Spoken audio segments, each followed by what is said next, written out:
Swastiastu. Om Swastiastu. Oke, semuanya sudah tersandir? Sudah. Karena kita di S1 Pendidikan Agama Hindu, jadi kita nanti sebelum memulai aktivitas harus tersandir terlebih dahulu ya. Oke, sebelum mengawali perkuliahan, Bapak ingin mengucapkan presentasi hadirin lagi sekalian. Imade ibadnya ada nangka, igede bayi, ilum kertas mawati. Oke, minggu kemarin kita sudah membahas tentang kontrak kuliah dan rencana pembelajaran satu semester ya.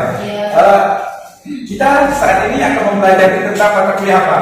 Singkat ya, karena banyak mata kuliah yang diambil. Hari ini kita mempelajari tentang mata kuliah apa? Ya, evaluasi pembelajaran ya. Oke, kemarin kita sudah perkenalan nama Bapak Imade Adikayasa, Bapak juga alumni staf di Puja Mataram yang sekarang beralih status menjadi IHM di Puja Mataram. Adik-adik, rekan-rekan mahasiswa ambil program studi S1 PG PAUD ya?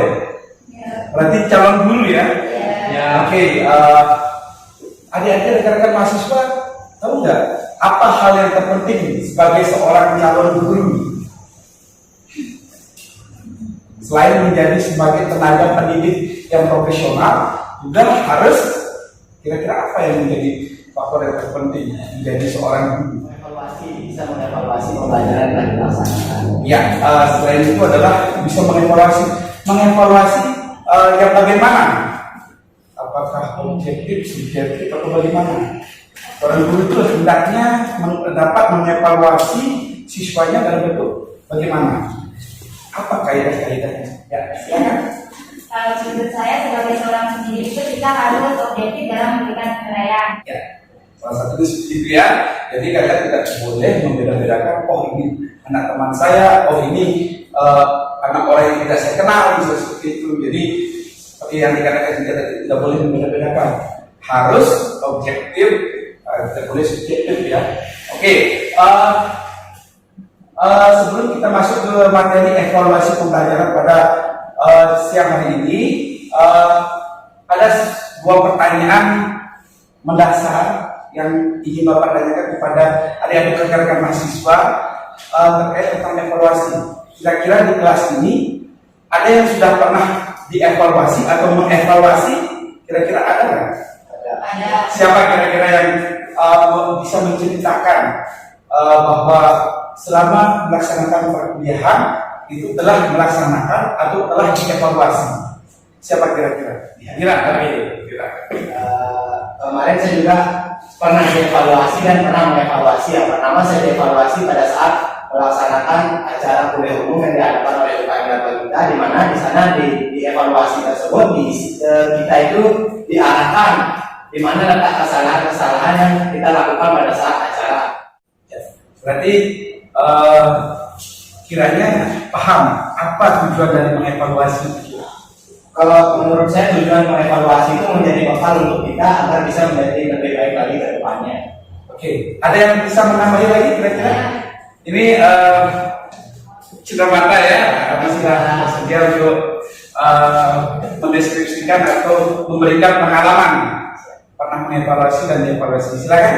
Kenapa perlu dievaluasi? Karena menurut saya dengan adanya evaluasi itu menjadi sebuah tolak ukur untuk mengetahui seberapa besar seberapa baik berjalannya suatu kegiatan atau suatu pembelajaran, dan sebagai pembelajaran untuk mengetahui di mana besar-besar kesalahan sehingga kedepannya bisa diperbaiki. Ya, benar ya. Jadi tujuan dari suatu evaluasi tersebut adalah untuk mengukur ketercapaian dari suatu program atau pelaksanaan suatu kegiatan ya. Jadi tentunya setiap kegiatan itu harusnya idealnya itu dievaluasi agar mengetahui, oh ternyata dalam pelaksanaan kegiatan ini ada sesuatu tantangan ataupun hambatan yang dialami, misalnya seperti itu. Lalu apa strategi ataupun langkah-langkah yang digunakan untuk mengatasi tantangan ataupun hambatan tersebut, sehingga ketika di kemudian hari kita melaksanakan kegiatan tersebut, kita mengetahui, oh ternyata metode ini, strategi ini tidak pas untuk melakukan kegiatan ini. Jika ada halangan, tantangan ataupun hambatan seperti ini, kita akan menggunakan metode seperti ini. Jadi kita dapat memilih langkah strategi yang tepat di dalam melaksanakan atau menyukseskan suatu program kegiatan tersebut. Jadi salah satu tujuan dari mengevaluasi yaitu untuk mengetahui sejauh mana ketercapaian dari proses atau pelaksanaan kegiatan yang telah dilakukan, apakah sudah sesuai atau belum dengan rencana yang telah ditentukan. Jadi adik-adik rekan-rekan mahasiswa ini kan calon guru di PG PAUD ya, di PAUD ya. Jadi seorang guru PAUD itu pasti akan melakukan suatu penilaian kepada siswanya seperti itu. Jadi kelemahan dan kelebihan itu perlu diketahui untuk hal-hal yang bersifat positif ya. Jadi kelemahan diketahui bukan berarti untuk menurunkan mental semangat kalian seperti itu. Justru dengan adanya pengetahuan kalian tentang kelemahan tersebut akan menjadi motivasi kalian untuk menjadi lebih baik ataupun mencari alternatif yang terbaik untuk mengatasi kelemahan yang kalian miliki. Oke, kita akan masuk ke materi evaluasi pembelajaran. Pada pertemuan kedua ini, kita akan membahas tentang evaluasi pembelajaran pada ruang lingkup pengertian, tujuan, fungsi, prinsip, dan ruang lingkup dari evaluasi pembelajaran. Nah, pada sesi yang pertama yaitu evaluasi pembelajaran, kita akan membahas tentang pengertian dari tes.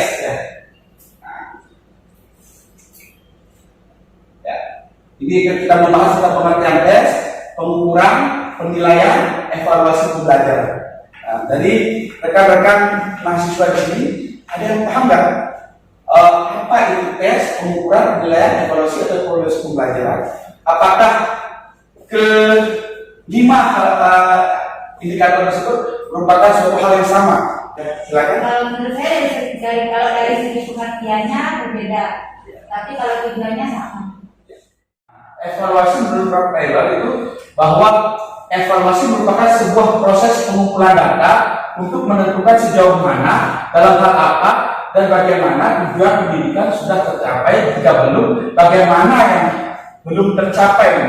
Jadi ketika adik-adik rekan-rekan mahasiswa ini sudah masuk di semester 3, itu hasil dari evaluasi itu dalam bentuk apa kira-kira? Ujian itu kan bentuk pengukuran penilaiannya, evaluasinya. Ya, penilaian. Jadi evaluasi itu dalam bentuk KHR. Nah, jadi apa fungsi KHR tersebut? Apa? Ya? Bagi tolak ukur apa? Misalkan dalam KS-nya dia satu semester itu dapat nilainya jelek kurang penguasaan, dia bisa dari sana dia mengubah agar dia tidak terapat depannya setelahnya dapat nilai seperti yang sama yang punya. Sebagai tolak ukur untuk mengubah nilainya dia jadi lebih bagus lagi Ya, untuk meningkatkan prestasinya. Ya, KS itu kalau di rekan-rekan mahasiswa juga bisa digunakan sebagai yang dikatakan dari oleh teman saudara-saudara sekalian Pak Rama bahwa KS itu digunakan untuk evaluasi untuk meningkatkan prestasi. Selain itu juga untuk mengetahui ketercapaian kalian sudah sejauh mana pemahaman kalian terhadap mata kuliah yang telah kalian tempuh selama satu semester tersebut. Kira-kira ada yang bisa memberikan analisis nggak? Kenapa sekarang siswa itu tidak diberikan peringkat atau predikat kelulusan dari siswa tersebut dalam bentuk ranking? Apa? Terusnya kepada siswa PAUD. Nah, itu. Kalau menurut saya, kenapa predikat atau peringkat itu tidak lagi digunakan dalam evaluasi, karena predikat itu hanya terpaku kepada nilai berdasarkan pengetahuan. Sementara dalam pendidikan Indonesia, khususnya pendidikan saat ini, tidak hanya menekankan pada perkembangan atau perubahan kognitif, tetapi juga perkembangan tingkah laku dari siswa itu sendiri. Ya, benar ya, yang disampaikan oleh Cynthia tadi. Selain itu juga untuk agar tidak terjadi mungkin Kesenjangan. kesenjangan antara siswa A, B, C, dan ini ranking 1, ini berarti siswa pintar, ini ranking 2, ini dalam ranking siswa seperti itu ya. Jadi ini kita selanjutnya akan membahas tentang evaluasi pembelajaran sesuai dengan materi perkuliahan kita pada siang hari ini, yaitu evaluasi pembelajaran merupakan proses atau kegiatan yang sistematis, berkelanjutan dan menyeluruh dalam rangka pengendalian penjaminan dan penetapan kualitas, nilai dan arti berbagai komponen pembelajaran berdasarkan pertimbangan dan kriteria tertentu sebagai bentuk pertanggungjawaban guru dalam melaksanakan pembelajaran. Nah, jadi mengapa perlu dilaksanakan evaluasi pembelajaran tersebut adalah sebagai salah satu pertanggungjawaban dari guru tersebut, apakah dia sudah mencapai target ataupun pelaksanaannya sesuai dengan rencana-rencana yang telah ditentukan, apakah sesuai dengan kurikulum, ataukah sebagai bahan pertimbangan nanti ketika telah diperoleh hasil evaluasi tersebut, maka seorang guru dapat menentukan, oh ternyata anak ini memiliki kelebihan seperti ini, yang si A memiliki kelebihan seperti ini. Nah, jadi dapat menyikapi, oh ternyata metode pembelajaran yang tepat untuk di kelas ini adalah menggunakan metode ini. Ya. Yang selanjutnya, tujuan evaluasi pembelajaran. Setiap kegiatan pasti tentunya memiliki tujuan ya. Kalian kuliah pun pasti memiliki tujuan ya. Jadi kiranya apa menurut kalian tentang tujuan dari evaluasi pembelajaran? Dari hasil penjelasan pengertian tersebut, apa kira-kira tujuan dari evaluasi pembelajaran tersebut? Nah, ya silakan. Cynthia lagi ya. Gimana Cynthia? Menurut saya tujuan evaluasi pembelajaran itu adalah untuk dijadikan sebagai sarana atau bahan pertimbangan bagi seorang guru dalam menentukan siswa itu bisa lulus atau tidak dalam mata pelajaran dan mata perkuliahan. Ya, salah satunya seperti itu ya. Jadi sesungguhnya evaluasi pembelajaran tersebut bertujuan adalah untuk melihat produktivitas, efektivitas kegiatan dari belajar mengajar yang telah dilaksanakan oleh dosen atau guru di kelas.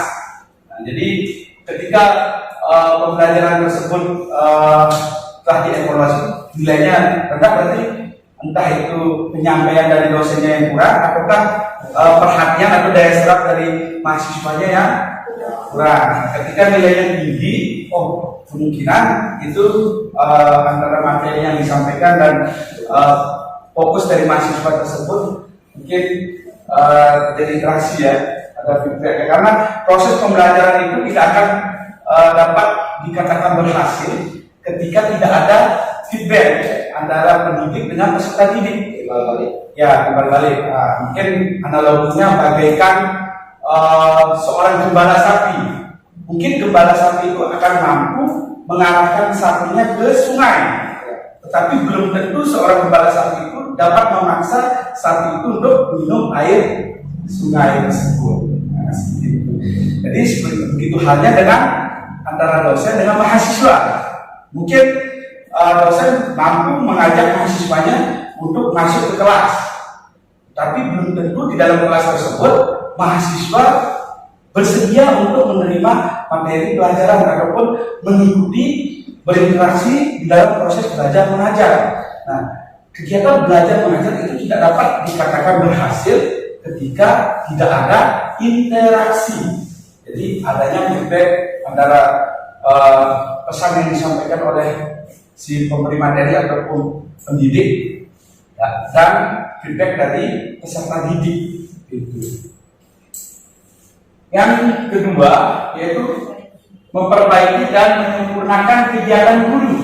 Nah, seperti yang dijelaskan tadi, ternyata evaluasi itu sangat bermanfaat, sangat berguna untuk memperbaiki. Oh, ternyata ketika saya melaksanakan pembelajaran di kelas PG PAUD ini, ternyata materi yang tepat ataupun strategi yang tepat adalah menggunakan misalnya pembelajaran dengan sistem ceramah misalnya, ternyata kalau di PAUD tidak cocok menggunakan sistem ceramah.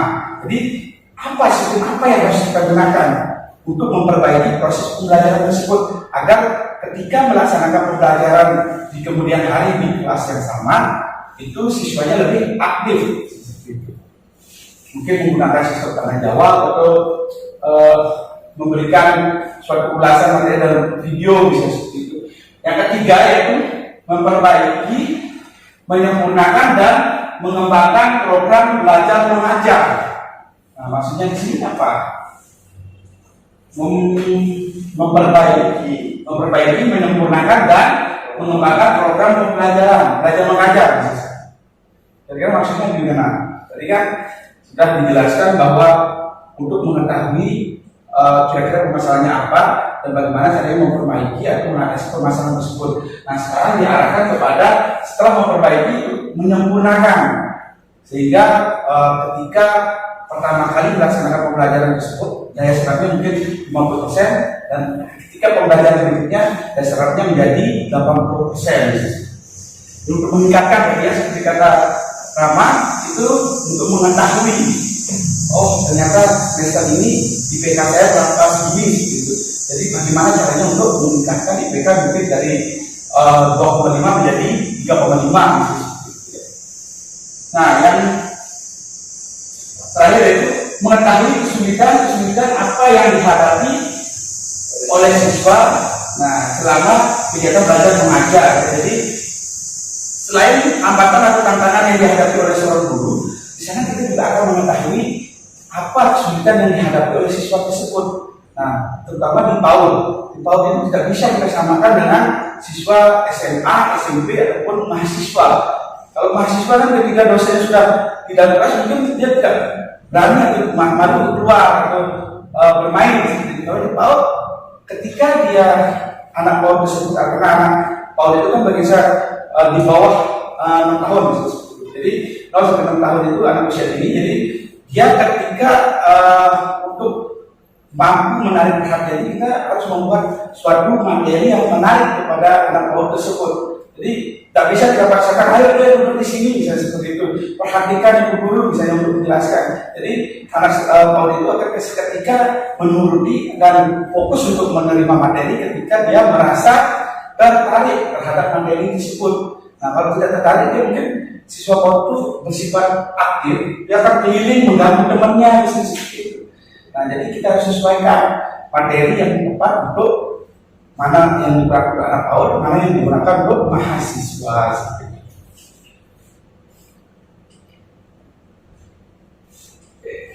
Ya, fungsi evaluasi pembelajaran ya. Tadi sudah tujuannya, sekarang fungsinya. Kira-kira apa fungsi dari evaluasi pembelajaran tersebut?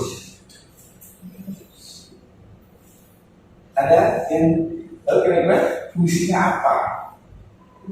Tadi kan menjadi sudah, karena fungsinya.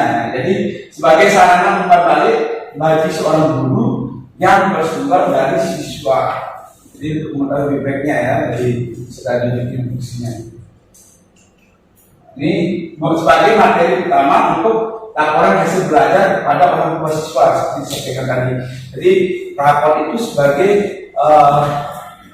istilahnya materi utama untuk melaporkan keadaan siswa. Ternyata siswa ini kelebihannya seperti ini, kekurangannya seperti ini, keadaan sikapnya di kelas seperti ini, dan hasil dari belajarnya misalnya ada mahasiswa KS ternyata IPK-nya 3,5 jadi seperti itu. Bagaimana caranya supaya dapat mengatasi tadi permasalahan di dalam proses pembelajaran tersebut. Ternyata mungkin dari segi materi yang disampaikan belum dipahami atau ada terjadi permasalahan misalnya di antara mahasiswa tersebut sehingga dia tidak fokus untuk menerima materi seperti itu. Nah, ini sebagai alat untuk mengetahui penguasaan, pengetahuan, nilai-nilai dan keterampilan oleh peserta didik, aspek-aspek kelemahan peserta didik, dan tingkat ketercapaian siswa, pengembangan belajar siswa. Jadi seperti yang disampaikan tadi, ya untuk mengetahui sejauh mana ketercapaian dari proses pembelajaran yang dialami oleh peserta didik dan untuk mengetahui kelemahan dan kekurangan dari kelemahan dan kelebihan dari peserta didik tersebut. Jadi tadi pada penyampaian awal itu Bapak memberikan semacam pertanyaan normatif dalam bentuk mendeskripsikan kelemahan dan kelebihan dari rekan-rekan mahasiswa. Tujuannya bukan dalam arti untuk memberikan apa istilahnya, membuat mahasiswa lain untuk menjelaskan oh itu kelemahan saya apa gitu. Kelebihannya untuk memamerkan bukan seperti itu, tapi lebih dari untuk mengetahui bahwa ternyata ini kekurangan saya harus melakukan apa kiranya yang dapat mendukung untuk saya dapat mengatasi kelemahan tersebut, sehingga kelemahan tersebut menjadi suatu kelebihan atau kekuatan untuk mencapai kesuksesan. Nah, dalam pelaksanaan evaluasi tentunya ada prinsip yang harus dipenuhi dalam evaluasi pembelajaran, yakni evaluasi harus masih dalam visi-visi kerja tujuan yang telah ditentukan. Maksudnya bagaimana? Evaluasi harus masih dalam visi-visi kerja yang kerja tujuan yang telah ditentukan. Masih sejalan dengan apa yang sudah diberikan, makanya jangan sampai keluar dari materi yang diberikan. Iya, benar. Seperti tadi kan, rekan-rekan mahasiswa kan pasti sudah melaksanakan kegiatan organisasi mahasiswaan. Nah, dalam pelaksanaan kegiatan tersebut, misalnya kegiatan futsal dan begitu bisa seperti itu. Gak mungkin kalian akan melakukan evaluasi kegiatan bakti sosial gitu, seperti itu. Jadi harus sesuai dengan visi dari tujuan yang telah ditentukan. Ya. Yang berikutnya itu dilaksanakan secara komprehensif.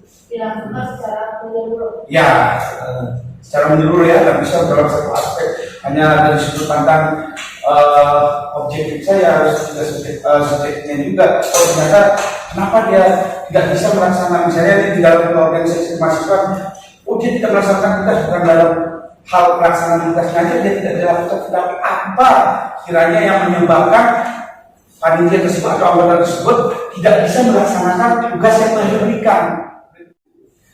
Nah, ini dilaksanakan dalam proses yang kooperatif antara guru dengan peserta didik. Nah, kenapa? Kira-kira. Kenapa kira-kira harus dilaksanakan dalam proses yang kooperatif antara guru dengan peserta didik? Ya? Ya harus seimbang kan? Ya, jadi seimbang ya. Jadi dilaksanakan dalam proses yang berkesinambungan. Nah, ini yang keempat, kenapa dilaksanakan dalam proses yang berkesinambungan? Kenapa tidak cukup dah di sana misalnya pelaksanaan kegiatan seperti tadi usaha dan begitu, ya cukup evaluasi di sana saja. Kenapa harus berkesinambungan? Kenapa tidak cukup evaluasi saja selesai? Kenapa harus berkesinambungan atau berkelanjutan? Karena masih akan dilaksanakan lagi kegiatan-kegiatan selanjutnya. Ya, untuk sebagai bahan evaluasi ya. Ya, yang terakhir itu peduli dan mempertimbangkan nilai-nilai yang berlaku. Nah, jadi seperti tadi, jangan sampai karena itu anak dari teman kalian yang bersekolah di tempat kalian, jadi ragu untuk mengevaluasi. Yang terakhir yaitu ruang lingkup. Nah, jadi ruang lingkup dari evaluasi itu yaitu evaluasi program pengajaran, evaluasi proses pelaksanaan pengajaran, evaluasi hasil belajar. Nah, jadi tiga aspek inilah yang menjadi ruang lingkup dalam evaluasi pembelajaran. Oke, mungkin kita akan menyaksikan beberapa menit tentang video yang akan rekan-rekan mahasiswa evaluasi. Bisa siapkan kertas. Mungkin nanti setelah tayang video ini, nanti rekan-rekan mahasiswa mengevaluasi kira-kira apa kekurangan, apa kelebihan dari materi ataupun penayangan video yang ada di layar.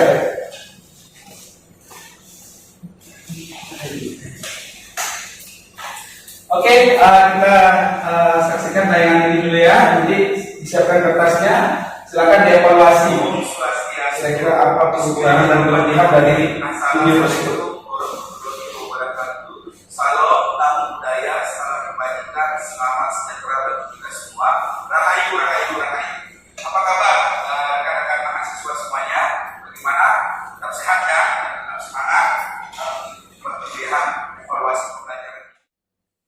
Oke, kira-kira ada yang bisa menyampaikan apa yang bisa dievaluasi dari tayangan video tersebut? Apa kelemahan dan kekurangan dari video tersebut? Ya, silakan. Sebelumnya boleh Bapak dikit yang memberikan masukan di dalam video tersebut. Alangkah lebih baiknya kalau bisa dibuat lebih menarik lagi, karena agar bisa menarik minat siswa untuk menonton. Karena di video juga, dengan video juga belum tentu siswa mau terus menonton. Kadang dengan video yang membosankan malah membuat siswa tidak mau menonton video tersebut dan tidak menghiraukannya. Tetapi dengan video yang ditampilkan lebih menarik minat siswa, maka di sana dia akan lebih semangat dalam proses pembelajaran. Ya, tepuk tangan dulu dong buat temennya.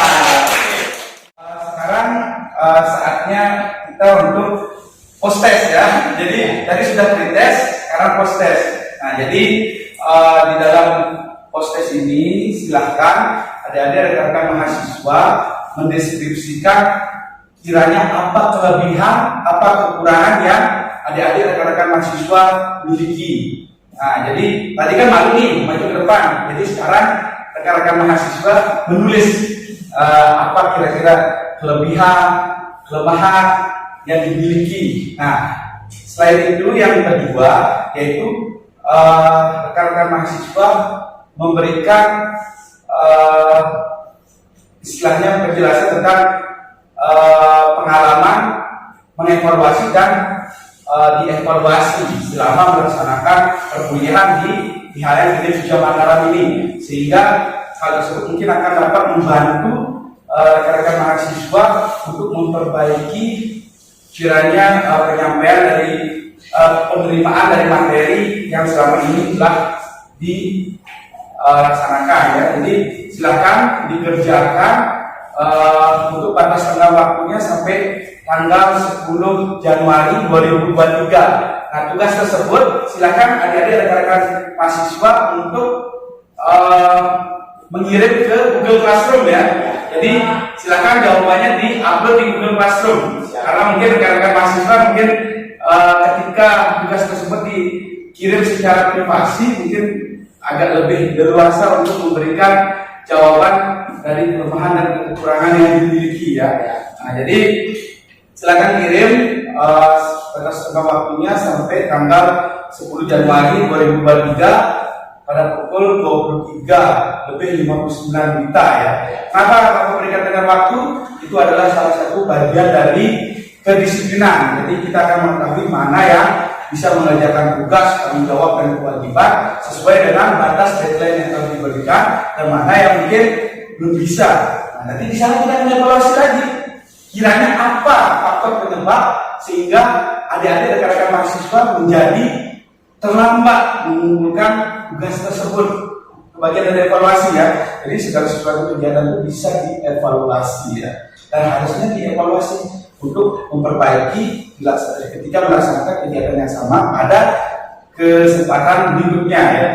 Jadi bagaimana? Apakah ada pertanyaan dari materi yang tadi telah disampaikan dari rekan-rekan mahasiswa? Bagaimana? Tidak ada? Nah, kalau tidak ada, berarti kita sampai di sini perjumpaan kita pada pertemuan kedua ini. Nah, jadi untuk pertemuan selanjutnya, silakan adik-adik rekan-rekan mahasiswa mempelajari terlebih dahulu materi tentang rencana pembelajaran di sekolah ya, untuk PAUD ya. Jadi di sana adik-adik rekan-rekan mahasiswa akan membahas tentang sumber media belajar anak usia dini ya. Jadi silakan dipelajari materi terkait hal tersebut. Referensinya silakan dicari di perpustakaan ataupun di mesin pencari Google ya. Silakan.